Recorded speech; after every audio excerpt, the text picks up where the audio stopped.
Selamat pagi adik-adik semua ya. Jadi kali ini kita akan kuliah dengan topik identifikasi forensik.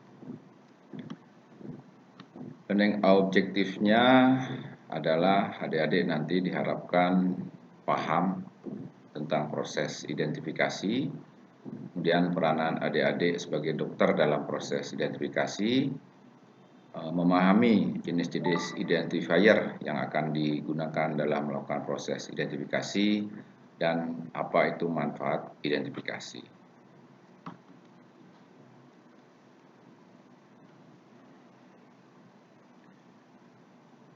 Sebelum kita membahas tentang identifikasi lebih lanjut, kita coba jawab dulu mengapa perlu diidentifikasi ya pada jenazah yang tidak dikenal. Yang pertama alasannya adalah karena identitas itu adalah merupakan hak asasi manusia. Sama seperti hak asasi manusia yang lain, misalkan hak untuk beribadah, bekerja. Bisa kita bayangkan bila ada orang yang tidak memiliki identitas. Misalkan adik-adik tidak punya identitas, apakah bisa mendaftar di sekolah? Tentu tidak. Ya, mau membuka rekening di bank juga tidak bisa. Jadi identitas itu merupakan hak asasi untuk manusia untuk dapat hidup normal, ya, dan beradab di setiap negara. Itulah sebabnya maka identitas itu menjadi sangat penting pada jenazah yang belum dikenal. Selanjutnya alasan mengapa harus diidentifikasi adalah karena identitas itu merupakan hak dan kewajiban hukum, baik bagi individu maupun negara itu sendiri. Seperti yang saya sampaikan tadi, setiap orang itu berhak untuk mempunyai identitas. Itulah sebabnya pada saat lahir, orang tua kita akan mengurus akte, ya, akte kelahiran yang berisikan salah satunya adalah keterangan tentang identitas kita dalam bentuk nama, minimal nama. Kemudian ada tempat dan waktu kelahiran atau tanggal kelahiran. Di samping itu merupakan kewajiban hukum bagi negara untuk menjamin terpenuhinya hak-hak individu atau orang yang tinggal di negara tersebut, misalkan di Indonesia. Jadi seluruh orang yang tinggal di Indonesia ini, warga negara Indonesia maupun orang asing, itu dijamin haknya oleh negara bahwa identitasnya akan dilindungi. Ya, minimal kita mempunyai KTP yang berisi nomor induk, kependudukan, dan nama tersebut. Kemudian memperjelas status keluarga. Ya, adik-adik bisa lihat di KK, itu jelas siapa orang tuanya, dalam hal ini ayahnya maupun ibunya. Demikian juga orang yang telah menikah, ya, itu jelas statusnya istri atau suami. Dan di hukum perdata, identitas juga menjadi sangat penting, ya, terutama pada kasus-kasus sengketa perdata, misalkan masalah waris, malpraktek, itu jelas disebutkan identitasnya, siapa yang digugat, siapa sebagai penggugat, siapa yang digugat atau tergugat. Hukum pidana juga begitu, ya, jelas identitasnya, siapa pelakunya, siapa korbannya. Itulah salah satu atau beberapa hal yang menjadi penjelasan mengapa diperlukan identifikasi.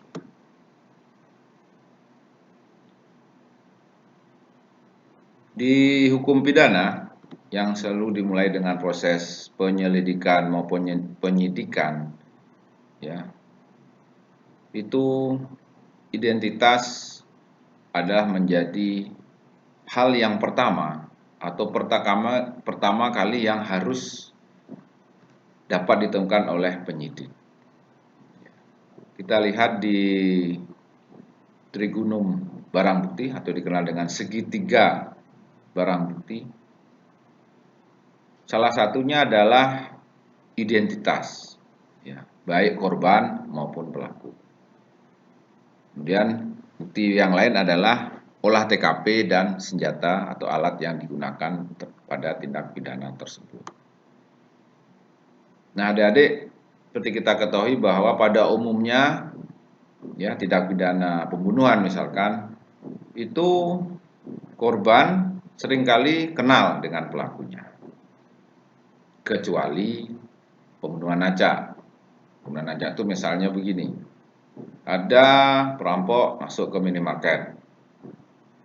Nah, di sana mungkin ada pengunjung, terjadi tembak menembak sehingga salah satu anak pelurunya mengenai punjung tersebut. Nah, itu disebut dengan pembunuhan acak. Tapi pada umumnya sebagian besar pembunuhan itu korban selalu mengenal pelakunya. Nah, oleh sebab itu oleh penyidik dalam ini polisi, bila ditemukan korban meninggal, maka yang pertama kali ditentukan adalah identitas dari korban tersebut. Kalau sudah dapat ditentukan, barulah dicoba mencari orang yang kenal dengan korban tersebut, sehingga pelakunya dapat ditemukan atau ditangkap. Mungkin ada dia pernah nonton film ya CSI atau NCIS itu. Kalau di luar negeri namanya detektif, kalau di tempat kita namanya penyidik dari reskrim. Itu pasti akan menanyakan orang-orang yang kenal dengan korban, termasuk alibinya pada saat dan jam korban meninggal berada di mana.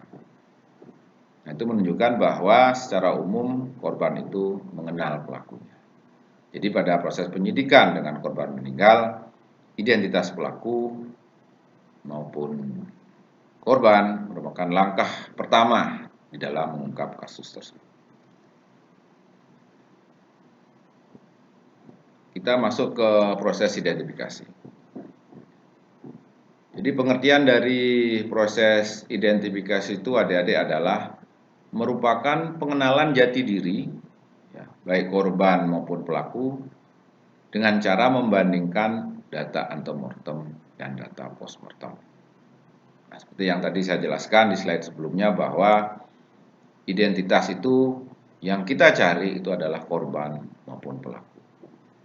Ya, sama seperti kasus bom bunuh diri, mungkin ada yang pernah nonton di TV, baca di media elektrik maupun cetak atau media sosial bahwa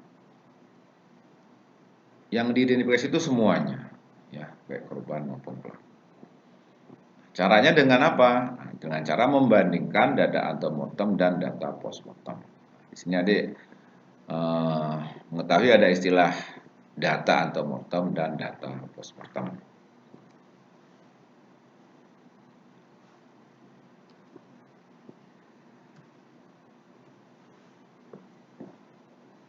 Di Indonesia, bila ditemukan korban meninggal, maka yang menjadi tanggung jawab itu adalah kepolisian. Sehingga pada korban meninggal, untuk proses pengungkapan identitasnya atau identifikasinya itu menjadi tanggung jawab dari pihak kepolisian. Dari pihak kepolisian sendiri dengan sumber daya yang terbatas akan meminta bantuan dari beberapa ahli untuk membantu proses identifikasi tersebut. Ya, untuk apa meminta bantuan para ahli? Nah, untuk ini adik-adik, untuk mencari data postmortem. Data postmortem itu apa sih? Data postmortem itu adalah hasil pemeriksaan dari jenazah yang tidak dikenal tersebut. Nah, itulah data postmortem. Sedangkan data antemortem adalah keterangan-keterangan dari keluarga, ya, yang merasa keluarganya menjadi korban atau merasa bahwa jenazah yang tidak dikenal tersebut merupakan salah satu keluarganya. Jadi melakukan wawancara untuk mendapatkan data antemortem. Sedangkan data postmortem diperoleh dengan cara melakukan pemeriksaan luar maupun pemeriksaan dalam. terhadap jenazah yang tidak dikenal tersebut. Nah, di sini ada beberapa ahli yang berperan. Yang pertama, dokter forensik, ya, akan melakukan periksa luar untuk mencari data-data postmortemnya. Kemudian ahli kedokteran gigi forensik untuk memeriksa gigi sehingga didapatkan data gigi. Demikian juga ahli sidik jari. Kalau dari Polda Bali itu ada satuan Inavis namanya, ya, dia ahli untuk memeriksa sidik jari. Bila diperlukan, dilakukan pemeriksaan DNA maupun ahli-ahli lainnya yang dibutuhkan, misalnya ahli antropologi, ya, ahli laboratorium, forensik, dan sebagainya.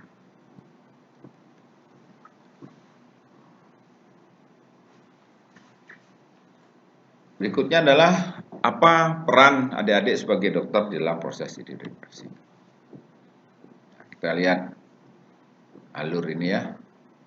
Jadi adik-adik nanti bisa berperan melakukan pemeriksaan jenazah, ya, minimal dengan melakukan pemeriksaan luar jenazah sebagai dokter umum.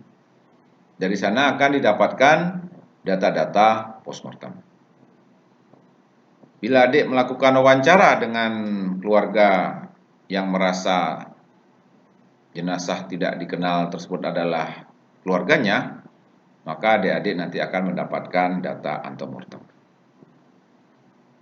Selanjutnya dilakukan proses pencocokan antara data antemortem dan data postmortem. Bila cocok, maka jenazah tersebut teridentifikasi.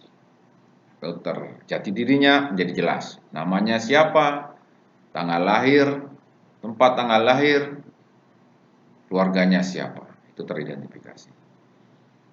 Bila telah teridentifikasi, maka dari pihak dokter akan diterbitkan surat keterangan kematian.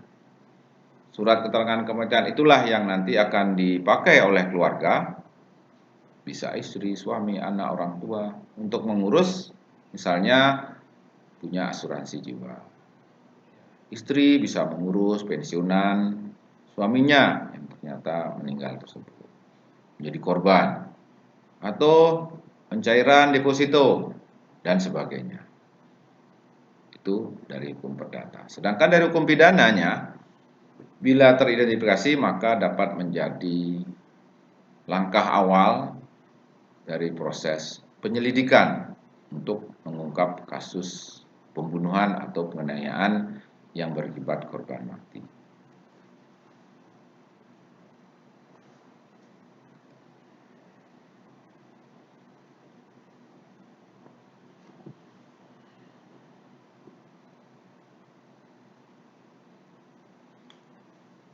Adik-adik, inilah prinsip identifikasi di dalam menentukan identitas jenazah yang tidak dikenal.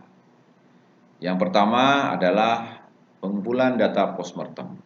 Jadi sudah saya jelaskan, itu merupakan hasil dari pemeriksaan mayat atau bagian dari mayat, misalkan dia sudah berupa potongan atau body part maupun kerangka.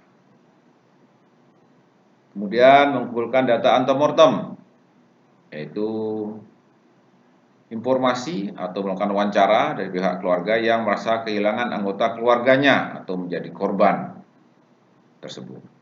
Nah, selanjutnya adalah melakukan proses pencocokan antara data antemortem dan data postmortem. Tiga hal tersebutlah menjadi prinsip atau langkah-langkah dalam melakukan proses identifikasi. Adik-adik, ini ada beberapa metode identifikasi yang dapat digunakan untuk menentukan identitas jenazah yang belum atau tidak dikenal.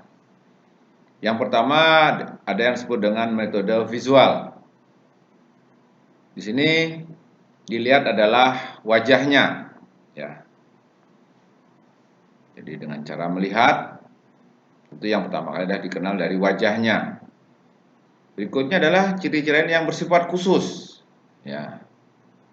Misalnya dia mempunyai tato atau berkas operasi. Selanjutnya adalah dengan berdasarkan pakaiannya, ya. Mungkin dikenal berdasarkan pakaiannya, terutama mungkin yang seragam. Itu ada namanya, modelnya, misalnya seragam polisi, nah itu sudah jelas. Ya, warna pakaian. Selanjutnya properti yang lain itu mungkin dalam bentuk perhiasan. Ya, misalnya dikenal dari cincinnya.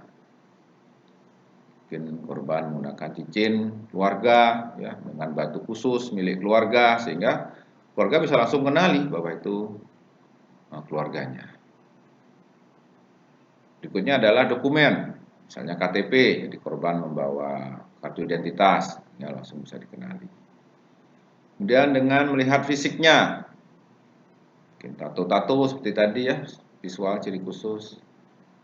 Mungkin pos amputasi, nah itu bekas operasi ya untuk medis itu menjadi satu.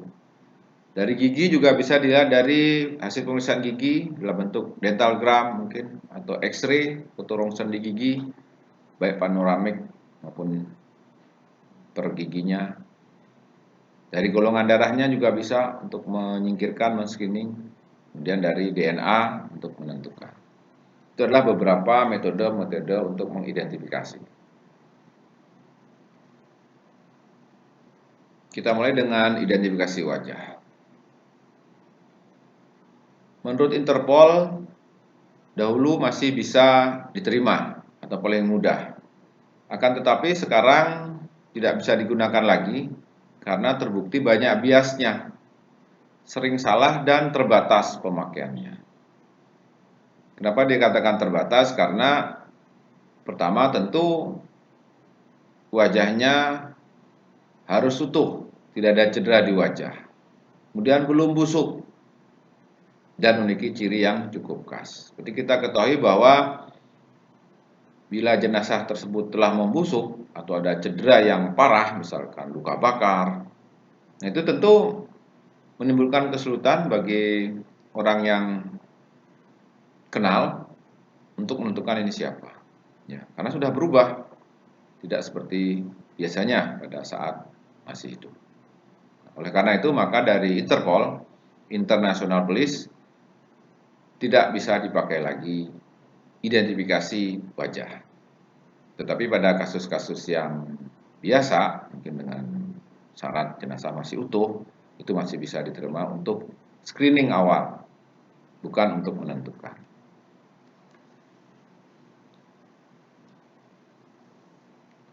Berikutnya adalah properti. Jadi properti itu meliputi pakaian, perhiasan, dan dokumen yang ada. Untuk properti ini dia sangat kontributif tetapi tidak menentukan. Artinya apa? Artinya dia berkontribusi untuk memperkirakan kuat dugaannya, tetapi tidak bisa menentukan. Nanti kita lihat bagaimana proses penentuan identifikasi. Nah, ini contoh tadi sudah ada dari pakaian, misalkan dia menggunakan seragam, ada namanya ya, uniform, perhiasan, cincin kawin, itu sangat spesifik, ada nama pasangannya. Jadi sangat kontribusi, tapi oleh Interpol dia tidak bisa menentukan. Berikutnya adalah yang disebut dengan identifier. Jadi identifier ini adalah data-data yang digunakan untuk mengidentifikasi. Ya. Identifier sendiri dibagi menjadi dua. Ada yang disebut dengan identifier primer dan identifier sekunder. Ini akan berpengaruh nanti di dalam penentuannya, adik-adik. Jadi kalau menggunakan identifier primer, maka satu hal saja cocok, misalkan DNA-nya cocok, maka jenazahnya sudah dapat diidentifikasi. Akan tapi bila menggunakan identifier sekunder, itu properti dan data medis harus cocok. Artinya dua-duanya harus cocok. Tidak bisa properti saja, misalkan pakaiannya sesuai antemortem dan postmortem, atau data medisnya. Nah, itu belum bisa. Tapi kalau yang primer, salah satu sudah bisa untuk menentukan identitas. Baik sidik jarinya kalau cocok sudah bisa ditentukan, gigi juga demikian. Jadi tidak harus ketiga-tiganya maupun dua, tapi salah satu sudah cukup untuk yang primer. Nah, ini prinsipnya adik-adik. Jadi kalau menggunakan identifier primer, maka cocok atau match satu saja antara data antemortem dengan postmortem, maka sudah memenuhi syarat untuk teridentifikasi. Sedangkan pada identifikasi sekunder itu harus dua-duanya, ya. Jadi properti dan medis harus cocok.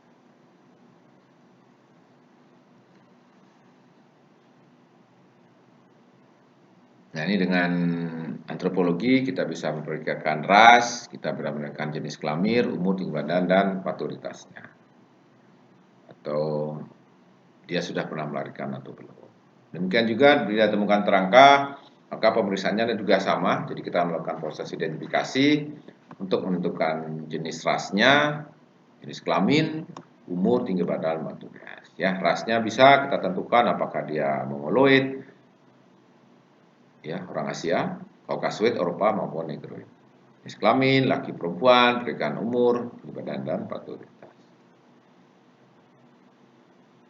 Nah, di kedokteran forensik sendiri kita berperan untuk menentukan data postmortemnya dengan melakukan pemeriksaan luar dengan memeriksa properti dalam bentuk pakaian, perhiasan, dokumen, data medis yang merupakan ciri-ciri umum maupun data medis merupakan ciri-ciri khusus. Ini yang merupakan ciri-ciri umum ya, data medisnya itu adalah jenis kelaminnya, bila laki-laki bila perlu diperiksa juga apakah zakarnya disunat atau tidak untuk memudahkan kita memilah kemungkinan jenazah ini muslim atau non muslim. Kemudian dari rasnya, warga negaranya kalau ada, perkiraan umur, warna kulit, panjang badan, berat badan, dan status gizi. Itulah ciri umum ya pada saat kita melakukan periksa luar untuk menentukan identitasnya. Sedangkan ciri khususnya itu adalah dapat dalam bentuk tato atau jaringan parut ya, baik yang didapat operasi maupun kecelakaan maupun kelainan-kelainan kongenital. Misalnya jarinya 6 ya, kalau kita normal ada 5, yang 6 itu disebut dengan polidaktil. Kemudian kelainan yang didapat, misalnya orang dengan pos amputasi, mungkin karena riwayat kencing manis tidak terkontrol, ada gangren, gitu. Ya, itu ciri khusus yang dapat digunakan untuk proses identifikasi. Nah, dengan otopsi itu kita bisa mencari bekas fraktur, misalnya di tungkai, tulang paha, pakai pen. Nah, itu ada nomor serinya adik-adik. Sehingga dari sana kita bisa tentukan, dicocokkan dengan data rekam medis di mana dia pernah dioperasi dengan jenazah yang kita temukan, maka dia dapat teridentifikasi. Bekas operasi, pos amputasi, penyakit lainnya itu bisa. Nah, ini gigi ya, identifikasi gigi itu merupakan data yang kuat ya, terlindung dan tidak busuk. Jadi dia tahan lebih dari 300 derajat Celcius masih belum rusak adik-adik. Dan dia sangat bersifat individu. Ya, baik dalam hal pertumbuhannya, kelainannya, pengobatannya, gambar garisnya maupun catnya, sehingga odontologi forensik ini menjadi data gigi itu menjadi identifier primer. Ya, kelebihannya adalah dia akurat, jadi cocok ya sudah pasti, tidak terbantahkan. Dan proses juga sangat cepat. Kita bandingkan dengan DNA lama perlu proses dan efisien, ya, tidak perlu biaya tinggi. Dokter giginya datang, periksa jenazah, ada data dari keluarga, dicocokkan, selesai, sudah bisa teridentifikasi. Kelemahannya adalah di Indonesia itu kita rata-rata belum punya data gigi antemortem, ya. Itu menjadi kendala. Jadi kita bisa periksa jenazahnya, tapi pembandingnya nggak ada. Nah, sehingga kita tidak bisa mengidentifikasi jenazah tersebut. Hal itu disebabkan karena memang kita belum biasa ya, penduduk Indonesia itu belum biasa melakukan pemeriksaan gigi secara teratur. Nah, ini contoh adik-adik yang khas ya, jadi ada korban menggunakan mahkota ya dari emas. Nah, tentu belum tentu ada orang yang sama, ya, gigi yang sama menggunakan, sehingga dia sangat spesifik. Demikian juga sidik jari, ya, sangat bersifat individual, jadi kemungkinan sama sangat kecil. Di Amerika, ya, oleh FBI, Federal Bureau Investigation Amerika, itu sudah disimpan di komputer. Indonesia juga sudah mulai. Adik-adik mungkin ingat waktu dulu mengurus KTP ya. Jadi di KTP itu sudah ada data sidik jari kita.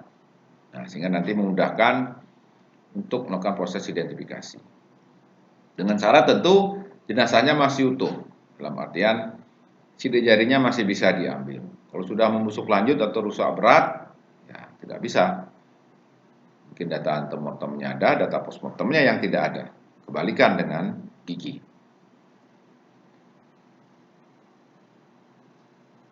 Kemudian data genetik. Nah, ini dengan serologi untuk screening. Bila cocok, golongan darahnya sama antara darah antemortem, ya, keterangan dari keluarga maupun dari jenazah, maka bisa dilanjutkan dengan pemeriksaan DNA untuk memastikan. Nah, DNA sendiri bisa melalui intisel maupun mitokondria. Ya, intisel, bila korbannya adalah perempuan, kita akan cari pembanding dari kedua orang tuanya. Kalau korbannya perempuan, kita hanya ibunya. Kita bisa juga dengan mitokondria. Tapi kalau intisel, nah laki-laki ya bisa juga dengan Y kromosom dari ayahnya atau saudara laki-lakinya. Nah, itu manfaat dari DNA untuk proses identifikasi. Serologi, nah ini yang untuk pengambilan bahannya adik-adik. Jadi untuk DNA maupun golongan darah itu bisa dari rambut, sperma, darah turang, air liur maupun gigi. Itu bisa kita ambil baik data antemortem maupun postmortem. Ya.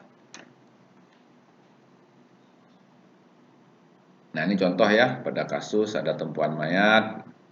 Ya, itu pertama kali kita melakukan pemanggilan data postmortem dulu dengan melakukan proses pemeriksaan luar jenazah. Nanti baru dicari data antemortemnya, dicocokkan untuk identifikasi.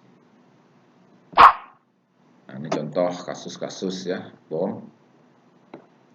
Jadi sebagai kesimpulan, identifikasi adalah pengenalan jati diri dengan membandingkan data antemortem dan data postmortem. Di sini dokter mempunyai peranan yang penting dalam proses identifikasi jenazah tidak dikenal, baik untuk menentukan pelaku maupun untuk korban itu sendiri.